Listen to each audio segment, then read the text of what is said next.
ವೀಕ್ಷಕರೇ, ನಿಮಗೆಲ್ಲ ಗೊತ್ತು, ಕಿಚನ್ ಸಿಂಕ್ ಹತ್ತಿರ ಎಲ್ಲ ಕ್ಲೀನಾಗಿ ಇಟ್ಕೊಳ್ಳೋದಿಲ್ಲ ಅಂದರೆ ಹೇಗೆ ಸೊಳ್ಳೆ ನುಸಿಗಳೆಲ್ಲ ಬರ್ತವೆ, ಸ್ಮೆಲ್ ಬರುತ್ತೆ ಅಂತ.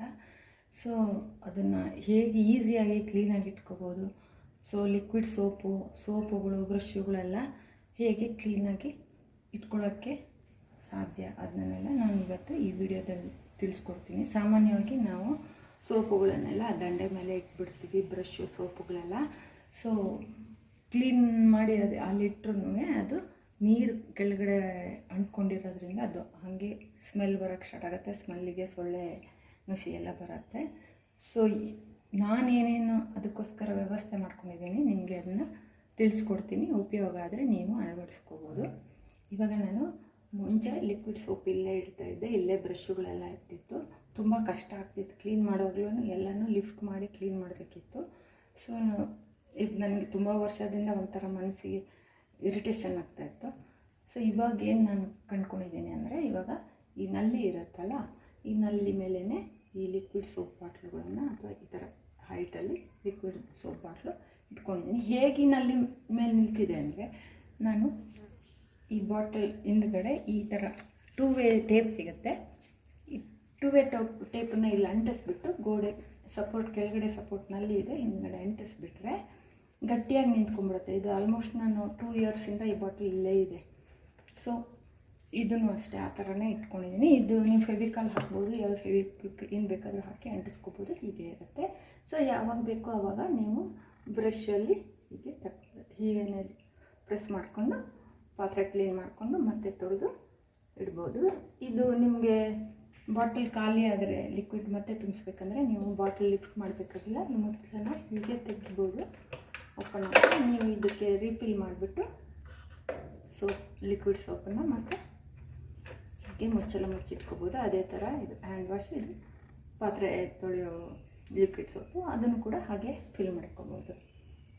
ಸೊ ಇದು ತುಂಬ ನನಗೆ ಇದು ಮಾಡ್ಕೊಂಡ ನಂತರ ಇಲ್ಲಿ ಕ್ಲೀನ್ ಮಾಡುವಾಗೆಲ್ಲ ಬಾಟಲ್ ಎತ್ತೋದು ಆ ಥರ ಎಲ್ಲ ಇದೆಲ್ಲ ಬೇಗ ದಂಡೆ ಒಣಕೊಳ್ಳುತ್ತೆ. ಅದೇ ಥರ ಇವಾಗ ಇದು ಬ್ರಷ್ ಇಟ್ಕೊಳ್ಳೋದು ಹೇಗೆ ಅಂತ ನಿಮಗೆ ಒಂದು ಟಿಪ್ಸ್ ಕೊಡ್ತೀನಿ. ಮುಂಚೆ ಈ ಬ್ರಷ್ಗಳನ್ನೆಲ್ಲ ನಾನು ಇಲ್ಲಿ ದಂಡೆ ಮೇಲೆ ಇಡ್ತಿದ್ದೆ ಅಂತ ಹೇಳಿದ್ನಲ್ಲ, ಇವಾಗ ಏನು ಮಾಡ್ತಿದ್ದೀನಿ, ಈ ಥರ ಒಂದು ಕಂಬಿ ಸಿಗುತ್ತೆ, ಪ್ಲಾಸ್ಟಿಕ್ ಥರದ್ದು ಸಾಫ್ಟಾಗಿರೋದು, ಹೀಗೆ ಬೆಂಡ್ ಮಾಡ್ಬೋದು. ಆ ಥರದ್ದೊಂದು ಕಂಬಿ ತೊಗೊಂಡು ಈ ಬ್ರಷ್ದು ಕಾರ್ನರಲ್ಲೊಂದು ಚಿಕ್ಕ ಹೋಲ್ ಮಾಡಿ ಕಂಬಿನ ಇಲ್ಲಿ ಟ್ವಿಸ್ಟ್ ಮಾಡ್ಕೊಂಡಿದ್ದೀನಿ. ಸೊ ಇವಾಗ ಇಲ್ಲೆಲ್ಲ ಕ್ಲೀನಾಗಿ ತೊಳೆದ ನಂತರ, ಪಾತ್ರೆ ತೊಳೆದ್ರೆ ಅಥವಾ ಸಿಂಕ್ ತೊಳೆದ ನಂತರ ಈ ದಂಡೆ ಮೇಲೆ ಇಡೋ ಬದಲು ನಾನು ಈ ಬ್ರಷನ್ನು ಡೈರೆಕ್ಟಾಗಿ ಈ ಥರ ಹುಕ್ಕುಗಳು ಸಿಗ್ತವೆ, ಈ ಹುಕ್ಕನ್ನು ನೀವು ಇಲ್ಲಿ ಗೋಡೆಗೆ ಅಂಟಿಸ್ಕೋಬೋದು. ಅಂಟಿಸ್ಕೊಂಡು ಅದರಲ್ಲಿ ಹೀಗೆ ಸಿಕ್ಕಿಸ್ಬಿಟ್ರೆ ನೋಡಿ ನೀರು ಹೇಗೆ ಇಳೀತಾ ಇದೆಯಲ್ಲ.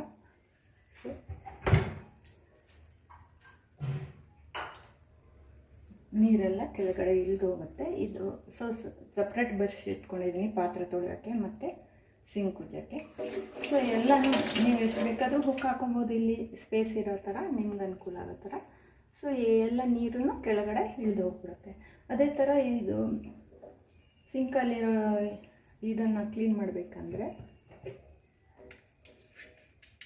ಜಾಲರನ್ನು ನೀವು ಒಂದು ಈ ಥರ ಬ್ರಷ್ ಥರ ಇರುತ್ತೆ, ಎಷ್ಟು ಸ್ವಲ್ಪ ಕಂಬಿ ಥರ ಇರೋ ಬ್ರಷು, ಅದರಲ್ಲಿ ಹಿಂಗೆ ನೀವು ಕ್ಲೀನ್ ಮಾಡಿಕೊಂಡ್ರೆ ಈಸಿಯಾಗಿ ಗಲೀಜೆಲ್ಲ ಹೊಟ್ಟೋಗುತ್ತೆ. ಇದು ಬ್ರಷಲ್ಲಿ ಸಾಮಾನ್ಯ ಸಿಂಕು ಪಾತ್ರೆ ಉಜ್ಜೋ ಬ್ರಷಲ್ಲಿ ಮಾಡಲ್ಲ, ಆದಷ್ಟು ಕ್ಲೀನ್ ಅನಿಸಲ್ಲ ಅದರಲ್ಲಿ ಮಾಡಿದರೆ ಬೇರೆ ಪಾತ್ರೆ ಉಜ್ಜೋಕ್ಕೆ. ಸೊ ಬೇರೆದೇ ಬ್ರಷ್ ಹಿಂಗೆ ಇಟ್ಕೊಂಡ್ಬಿಟ್ಟು ಹೋಲೆಲ್ಲ ಕ್ಲೀನಾಗಿ ಬಿಟ್ಕೊಳ್ಳುತ್ತೆ, ಈಸಿಯಾಗಿ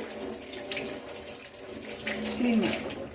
ಸೊ ಈ ಬ್ರಷ್ ಕೂಡ ಇದೇ ಥರ ಒಂದು ಬುಕ್ಕಲ್ಲಿ ಈ ಥರ ಸಿಕ್ಸ್ಕೊಂಡ್ಬಿಡ್ಬೋದು, ಈ ಸೈಡಲ್ಲಿ ಇಟ್ಕೊಂಡು.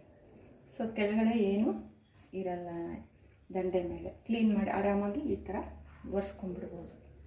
ಸೊ ಅದೇ ಥರ ಇಲ್ಲಿ ಕೆಲವರು ಹ್ಯಾಂಡ್ ವಾಶ್ ಯೂಸ್ ಮಾಡೋಕ್ಕೆ ಇಷ್ಟಪಡಲ್ಲ ಅಂದರೆ ಈ ಥರ ಕೈಯನ್ನು ಸೋಪಲ್ಲಿ ತೊಳೆಯೋಕ್ಕೆ ಇಷ್ಟಪಡ್ತಾರೆ. ಸೊ ಸೋಪ್ ಇಟ್ಕೊಳ್ಳೋಕ್ಕೂ ಒಂದು ಚಿಕ್ಕ ಪ್ಲಾಸ್ಟಿಕ್ ಬೌಲಲ್ಲಿ ಇಟ್ಟಿದ್ದೀನಿ.